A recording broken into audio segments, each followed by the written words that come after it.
Shalom, Horas untuk kita semua. Saya berdoa agar semua saudara-saudari yang terkasih, Bapak, Ibu, remaja, sebelum dan adik-adikku yang terkasih dalam Yesus Kristus dalam keadaan sehat. Karena itu, mari sebelum kita memulai hari ini, mari kita berdoa.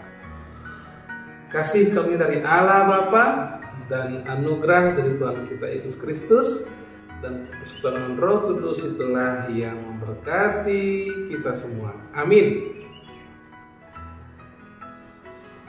Bapak, Ibu, remaja dan sebelum yang terkasih dalam Yesus Kristus, firman Tuhan pada hari ini Rabu 29 Mei 2024 diambil dari Roma pasal yang ketiga ayat yang ke-26.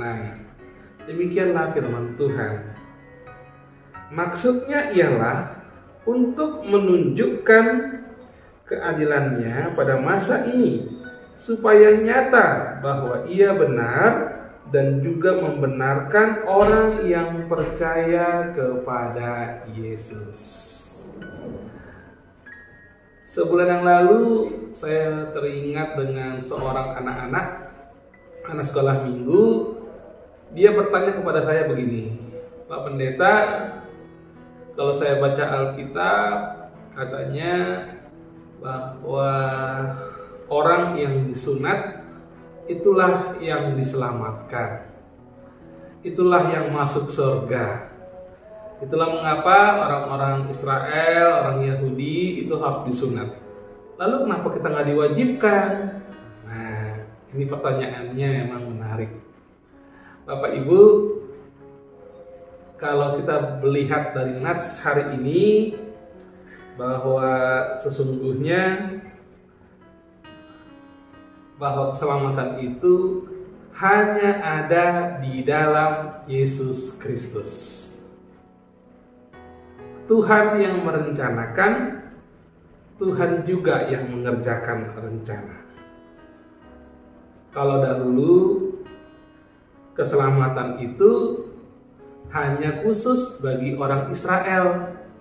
Melalui apa? Sunat dan Taurat. Jadi bagi yang disunat, bagi yang menjalankan Taurat, kemudian itulah yang diselamatkan, yang masuk ke dalam kerajaan surga. Namun Tuhan merencanakan dan mengerjakan rencana itu bahwa keselamatan bukan hanya bagi orang Yahudi, bukan hanya bagi orang Israel, tetapi untuk keseluruhan umat manusia. Ya, jadi ketika Tuhan merencanakan keselamatan untuk seluruh orang, terlepas dari keberagamannya, bahwa mereka memiliki satu kesamaan. Apa itu? Kita baca dalam Roma 3 ayat 23. Karena semua orang telah berbuat dosa dan telah kehilangan kemuliaan Allah. Jadi semua orang telah berbuat dosa. Jadi kalau pada awalnya adalah sunat dan Taurat, maka tidak semua orang bisa memiliki hukum Taurat dan mempraktekkan hukum Taurat dan juga sunat. Karena berbeda budaya. Tidak mungkin orang Yunani melaksanakan Taurat ataupun sunat yang adalah notabene-nya yang kepunyaan orang Yahudi. Oleh karena itulah di ayat 24 dikatakan, dan oleh kasih karunia telah dibenarkan dengan cuma-cuma karena penebusan dalam Kristus Yesus.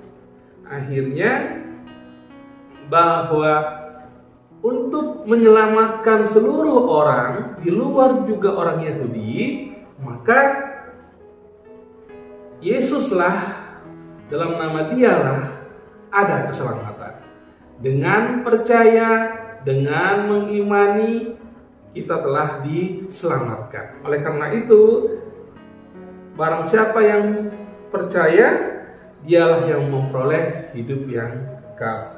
Mau yang disunat maupun yang tidak disunat, ketika dia percaya pada Yesus, di sana ada keselamatan. Dan Yesuslah jalan pendamaian. Oleh karena itu, kita masuk dalam nats hari ini, maksudnya ialah untuk menunjukkan keadilannya pada masa ini supaya nyata bahwa ia benar dan juga membenarkan orang yang percaya kepada Yesus. Ini dikatakan untuk menunjukkan keadilannya. Keadilan dalam bahasa Yunani dikaiosine. Dikaiosine itu sama dengan kebenaran.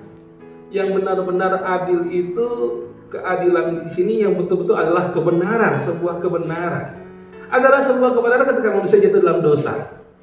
Adalah sebuah kebenaran kalau Allah itu Maha Pengasih dan Penyayang. Adalah sebuah kebenaran kalau Allah juga Maha Penghukum. Dia menghakimi. Hanya Dia yang bisa menghakimi. Namun bagaimana untuk menyelamatkan manusia ini kalau Dia adalah Maha Pengasih dan Maha Penyayang? Di satu sisi Dia juga adalah penghukum atau hakim yang akan menghakimi kita. Lalu bagaimana menyelamatkan manusia? Oleh karena itu, karena manusia yang berdosa, maka Dia turun menjadi manusia. Dia tahu bahwa kita ini nggak bisa untuk menyelamatkan diri kita sendiri.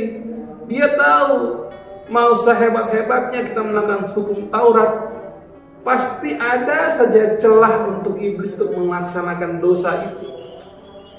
Pasti ada saja. Itulah mengapa kemudian kalau dihukum Taurat, itu yang terlihat saja, mata ganti mata, gigi ganti gigi. Tapi datang Yesus, Dia menggenapkan semuanya, sehingga Dia menebus dosa kita. Dia turun menjadi manusia, dan Dia rela mati untuk menanggung segala hukuman yang seharusnya kita yang digantung di situ. Tapi Dia yang menggantikan. Ketika Dia yang menggantikan, itulah jalan pendamaiannya. Dan disitulah keadilannya, bahwa barang siapa yang percaya kepadanya tidak akan binasa, melainkan beroleh hidup yang kekal. Dan dalam darahnya itulah kita ditebus, dosa kita diampuni. Oleh karena itu hanya dalam nama Yesuslah ada keselamatan. Dalam nama Yesuslah ada penebusan dosa. Dikatakan lagi di sini bahwa Ia benar dan juga membenarkan orang yang percaya kepada Yesus. Saya teringat dengan seorang ahli agama dari agama seberang yang mengatakan kepada saya bahwa ini sesuatu yang luar biasa ketika Tuhan saudara membenarkan orang yang percaya kepadanya. Ini tidak ada di agama manapun. Ketika Dia membenarkan, karena pada hakikatnya itu adalah selalu ada yang namanya sesuatu yang harus dipertanggungjawabkan. Benar. Saya katakan juga bahwa ketika kita percaya, kita sudah menjadi ahli waris kerajaan surga. Namun tetaplah kerjakan keselamatan itu.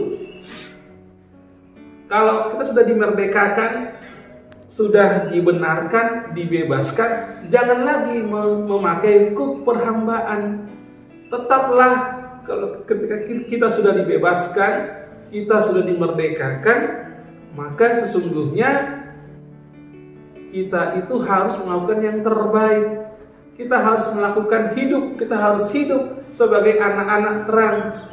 Kita harus berbeda dengan orang-orang yang belum mengenal Kristus. Kita harus berbeda dengan orang-orang yang belum ditebus oleh Kristus, yang tidak mau percaya pada Yesus. Kita harus berbeda. Mari tunjukkan hari ini kita adalah orang yang berbeda. Kita adalah orang yang diberkati oleh Tuhan Yesus. Kita adalah orang yang betul-betul diselamatkan. Dengan apa? Dengan segala perbuatan yang berkenan di hati Tuhan. Walaupun susah saat ini, walaupun terkadang kita ini saat ini sedang mengalami hal-hal yang sulit, tapi tetaplah untuk tetap setia pada Tuhan, tetaplah setia pada firman-Nya. Ingatlah bahwa Dia sendiri yang akan menyertai kita, dan bahkan Dia akan memproses kita menjadi pribadi-pribadi yang tangguh, yang sesuai dengan kehendak-Nya. Amin. Mari kita berdoa. Bapa dalam surga, Allah yang kami sembah dalam nama Tuhan Yesus Kristus, terima kasih ya Bapa untuk firman-Mu hari ini. Engkau sungguh baik. Engkau merencanakan dan juga mengerjakan rencana itu, yaitu keselamatan bagi setiap orang. Bukan hanya bagi orang Yahudi dan orang Israel, tetapi juga Tuhan untuk kami semua saat ini. Ketika kami percaya kepadamu, maka kami menjadi ahli waris kerajaan. Ampuni kami Bapa kalau sikap kami, hidup kami tidak berkenan di hatimu. Biarlah Tuhan kami hidup menjadi anak-anak terang, kami hidup menjadi anak-anak yang memancarkan kasih-Mu, sehingga setiap orang bisa melihat dan mendengar dan juga menyaksikan Engkau dalam hidup kami. Terima kasih Bapa, berkatilah kami semua, berkati Tuhan. Kalaupun ada yang sedang sakit, kiranya Tuhan yang menyembuhkan. Kalaupun ada yang sedang berbuat berat, Tuhan yang memberikan jalan keluar. Terima kasih ya Tuhan Yesus, semuanya kami serahkan hanya dalam tangan-Mu. Ampunilah segala kesalahan kami. Dalam nama Tuhan Yesus kami berdoa dan mengucap syukur. Kasih karunia dari Allah Bapa dan anugerah dari Tuhan kita Yesus Kristus dan persekutuan Roh Kudus itulah yang memberkati saudara-saudara sekalian hari ini, esok, sampai selama-lamanya. Amin. Shalom. Tuhan Yesus